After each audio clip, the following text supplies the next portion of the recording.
Hey, what is going on, guys? RvzStealth here, and in today's video we're going to be adding to the low elo mistakes mini series on the channel. This video we're going to be focusing on mid to late game mistakes that most low elo players make. So by the end of this video you should have much better knowledge of how to play out the mid to late game, and if you follow everything in this video, your mid to late game macro should become much stronger.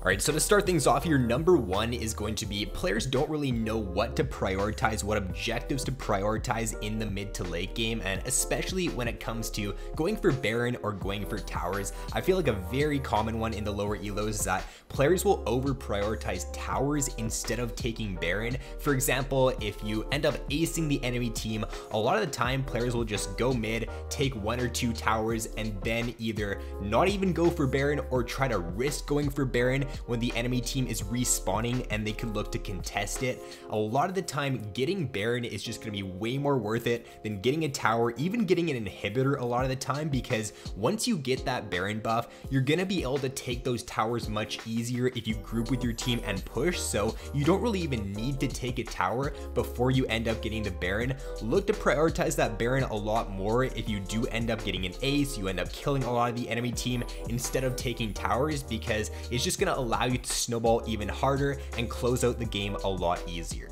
Now, the times I look to prioritize towers over Baron is that if you've only killed maybe like one or two of the enemy members, they still have their jungler up who can look to steal, then look to go for towers instead. If it's risky for you to do that Baron, if the chances of you getting it stolen are pretty high, then look to push down towers, look to get objectives. If the Baron is free though, if you've killed the enemy jungler or if you have killed the whole enemy team and it's super easy for you to take it, then do look to prioritize it.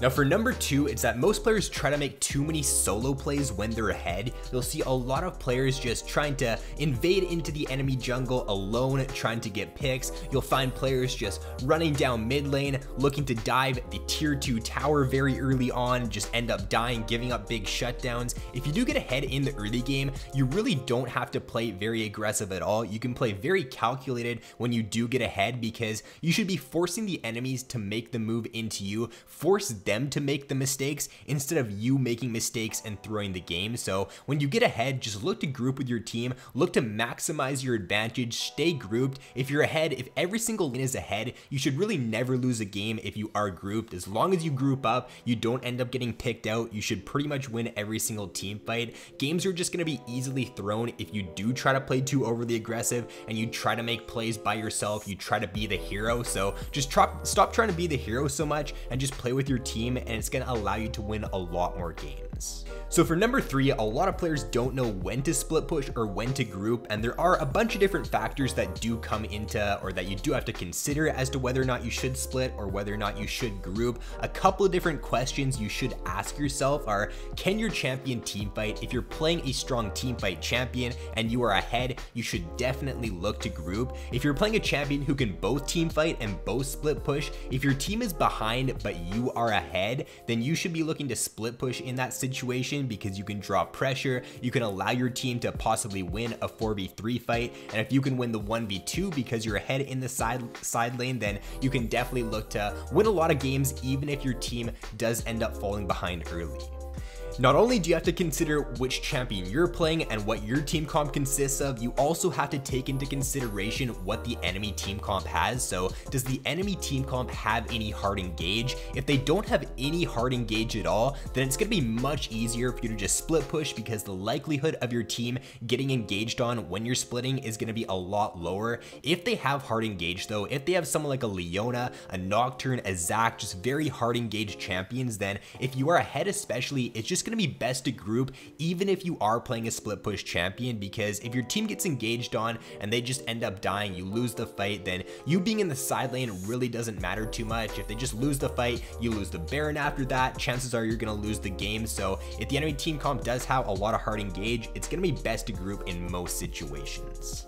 Now some people might ask, well, what if I'm running teleport? Shouldn't I always be split pushing in the mid to late game if I'm running TP? And to that I would say I would not be relying on your teleport, especially for the lower elos, to get you into a team fight in the mid to late game. Teleport's a 4-second channel and team fights are going to be won or lost in a matter of seconds in the mid to late game. Also, you're not really going to ever have super good flank wards a lot of the time in the lower elos. Your teams aren't going to be placing those down for you most of the time, so your TP positioning is also probably going to be pretty bad a lot of the time. So once it does reach the mid to late game, don't rely on that teleport to get you into a fight. I would just be looking to group, especially if you're playing a strong team fight champion, and if you are playing a good split push champion, then either just look to continue split pushing or look to teleport before the fights even started. If you can teleport a little bit before the fight starts or before you think the fight is going to start, that's going to be a lot better for you in a lot of situations.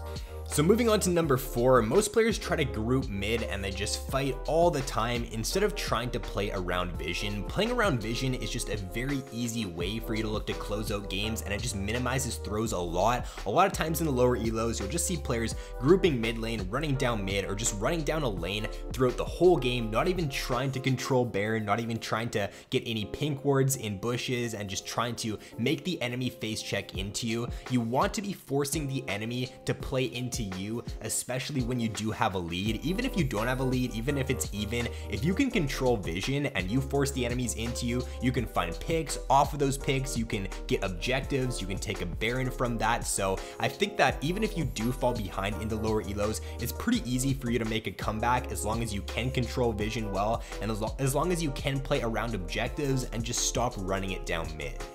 So for number 5, let's talk about Baron execution here and how you should be looking to perform a Baron play in the mid to late game. So this is going to be in a situation to where it's still 5v5. You haven't ended up killing any of the enemy opponents. If you end up just acing the enemy team, then you don't really need to worry about any of this stuff because you can just straight up do the Baron. But if it's still 5v5, then a couple things you want to make sure you do before you start up that Baron is you want to make sure you go in as a team and just try to get some deep vision in the enemy jungle. Just get wards down. Make sure you've got all the flanks warded so that you can see if an assassin is going to come in from behind and try to kill the AD carry when they're on the Baron. Just make sure you do have your flanks warded, so if you do see the enemies coming, or if the enemies are coming to contest, you have a very easy way of seeing them and knowing what they're looking to try to do. Also, if you're on the Baron, look to be zoning the enemy jungler if you are playing a champion who does have strong crowd control. So for example, if you're playing somebody like a Malzahar, look to be getting a ward over the pit, find that enemy jungler and just press R on him, stop him from getting into the pit. This goes for pretty much any champion that has crowd control. Just do your best at preventing that enemy jungler from getting into the pit and just killing him. Prioritize the jungler over the Baron if he is near the pit, because you do not want to be 50-50 in the Baron. You want to be killing the jungler first if he jumps into the pit before finishing off that Baron. If you are taking Baron and you haven't killed the whole enemy team, then just make sure you do have a pink in the Baron pit. Pretty much for every single Baron you do want to make sure you've got a pink ward in there, and also make sure you are not attacking normal enemy wards when you do have a pink in the Baron pit there, because if you do attack enemy wards, then it's just going to give them vision of you doing the Baron. They're going to see how low you are, they're going to see how low the Baron is, so it just gives them very valuable information.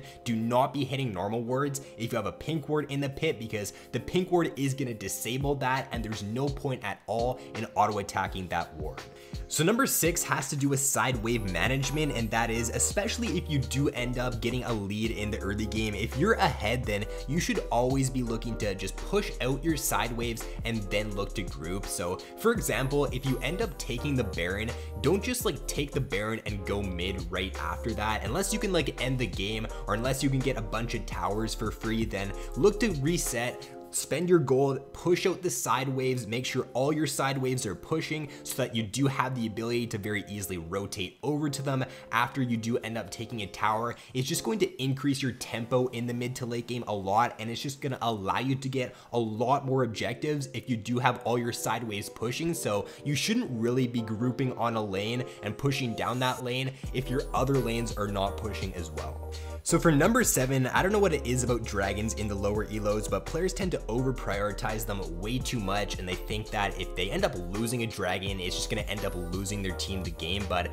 getting a dragon in the mid to late game, yes, it's good. Getting a dragon is going to help you out, but it's not going to be the main reason, or it's not going to be the number one reason to why you end up winning or losing a game. The main reason to why you end up losing the game off of that dragon is going to be because you try to contest into it when you have no vision at all. You end up getting picked, the enemy team kills your whole team, they go for Baron, or they just end the game off of that. So especially if you don't have any vision at all to look to contest the dragon, if you can't walk into the river without getting picked or without risking the chance of you getting picked, then just don't even contest it at all. What you can be doing is, instead of looking to contest that dragon, you can look to get vision around Baron. If dragon and Baron are also spawning at the exact same time in the late game, then what I would be looking to do is prioritize your vision on that Baron. Don't be looking to prioritize your vision on the dragon. Like, try to get maybe one ward on it if you can, but if you notice the whole enemy team looking to take dragon in the late game and Baron is up, then just look to take the Baron. Look to call your team over to the Baron instead of trying to contest that dragon. You can trade Baron for dragon, because getting that Baron is going to be much more worth it than like a cloud dragon, especially in the late game there. So just stop over prioritizing dragons, especially if you don't have the vision to contest them. So moving on to number 8, a lot of players don't understand rotations in the mid to late game and which lane they should be looking to group on. If you've already taken the mid lane tower, then don't just continue to look to shove mid, try to get the next mid lane tower. If there's still top lane and bot lane outers up, look to group on the lane that does have the most amount of towers still up, because if you do that, then it just allows you to generate a lot more gold for your team in the mid game there. It allows you to extend your lead. Now, obviously, if you're behind and you don't have the ability to really choose which lane you get to go to, then just defend the lane that the enemy team is pushing. But if you do get a lead, if you have the ability to decide which lane you should be looking to push, then make sure you are going to that lane that has the most amount of towers up. It is going to allow you to snowball even harder into the mid game.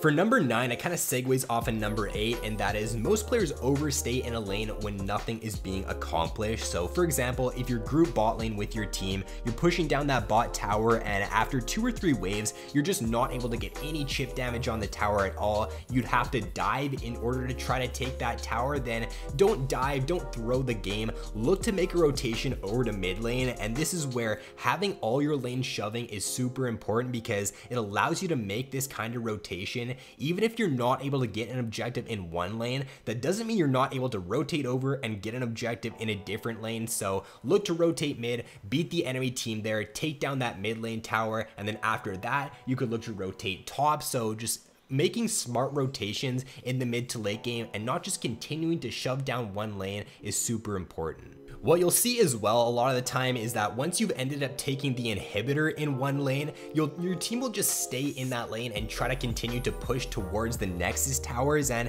if it's a close game, if you're not very easily just able to win a fight and end the game, then don't just continue to stay in that lane where the inhibitor's already down. Don't just continue to try to risk a 50-50 fight or something. Look to go to the next lane that has the standing inhibitor or that has more towers up. Just make smart rotation. Don't continue to overstay in one lane if you're not actually getting any objectives in that lane.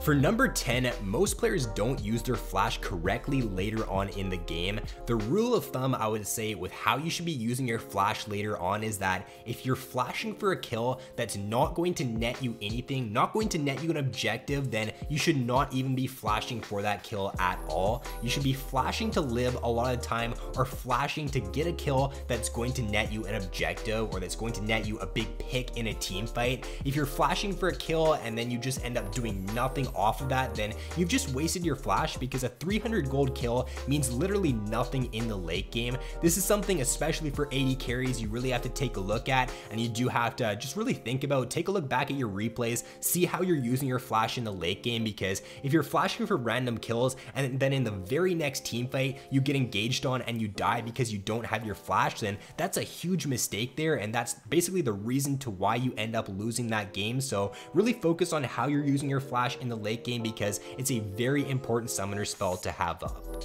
And then lastly, to round it all out, for number 11, most players don't understand proper lane assignments later on in the game. So if you're playing AD carry, you should never be tending to bot wave later on in the game. You should be sitting mid, controlling mid wave or top wave. Never go bot as an AD carry later on. Same thing goes for jungle. You really should not be farming your bot side jungle later on in the game if you don't have any vision on Baron, because if the enemy team gets some vision on you farming your bot side, then you're just gonna lose Baron right away. If you are playing a champion that has teleport, then you should be the one tending to bot wave. If the enemy team has somebody split pushing bot lane, then whoever has the teleport should be going bot lane and should be stopping that push. Do not go bot as an AD carry later on in the game. Tell your teleport champion to go bot lane. AD carry, always stay mid, always stay top lane in the mid to late game.